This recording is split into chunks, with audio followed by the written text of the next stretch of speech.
The third and final presidential debate last night, Donald Trump, Hillary Clinton. Did Trump mess up? How badly did he mess up, or did he dominate? That's what we're going to figure out today. We are getting very, very close to this presidential election, and I know there are many people in the audience who are feeling very fatigued by this election, and they will be glad for it to be over. I will also be glad for it to be over, but I will be more glad if Donald Trump is not the president-elect of the United States on November 9th. So this debate was tense from the beginning.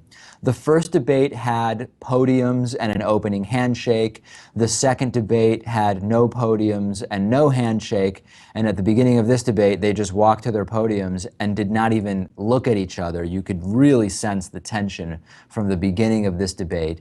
I had some thoughts as to how Hillary Clinton should go about addressing some of the major media stories that had built up over the last week or 10 days. There was this question of how would Hillary Clinton address accusations of sexual assault by women against Donald Trump.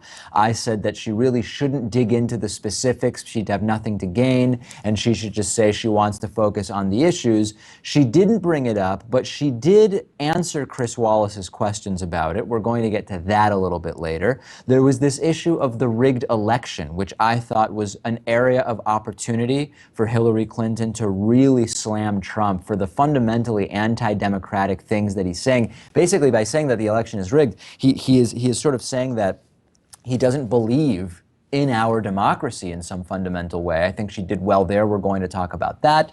And then we have also issues of how did Chris Wallace, as the Fox News host, impact the dynamic of the debate by being the moderator. Now, my sense was that Chris Wallace was going to press both candidates, and he sort of did in different ways. It's sort of debatable whether Chris Wallace impacted the debate in a way that was helpful to one candidate over the other, although I think generally the topics tended to favor Donald Trump. Here's one example I want to start with. This is a question about the Supreme Court, and it's really a question that is a sort of softball for the conservative-minded candidate. What's your view on how the Constitution should be interpreted? Really getting into this red meat that the constitutional fetishists, who often tend to be on the right, love. Let's take a look at Hillary Clinton's answer on this question. First of all, where do you want to see the court take the country? And secondly, what's your view on how the Constitution should be interpreted? Do the founders' words mean what they say, or is it a living document to be applied flexibly according to changing circumstances?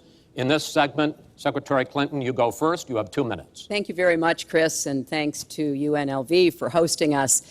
You know, I think when we talk about the Supreme Court, it really raises the central issue in this election, namely, what kind of country are we going to be?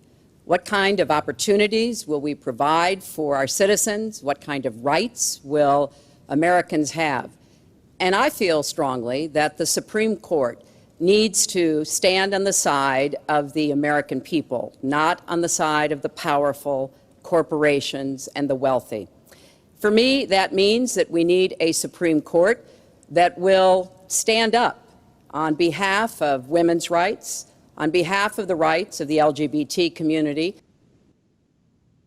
This is a good answer from Hillary Clinton because it's a question that, as I said, is a question that favors so-called small government conservatives. The problem I have with it, as reasonable as Hillary Clinton is that she touts a super progressive position on the Supreme Court where the big thing is standing up for the little guy instead of the big corporation.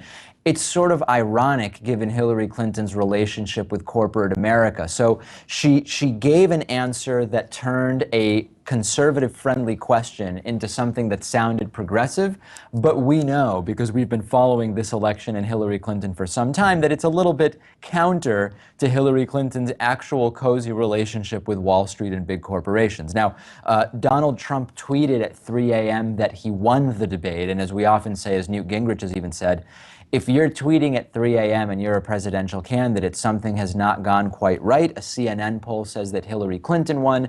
What really matters is how this will affect the polls, and we'll see that in a few days. Hillary Clinton starting, at least optics-wise, with a strong answer to a question that Chris Wallace arguably gave the easier side to, or set up for more success, Donald Trump. Let's get into some of the other areas of the debate. There's so much that went on in this debate that I want to talk to you about.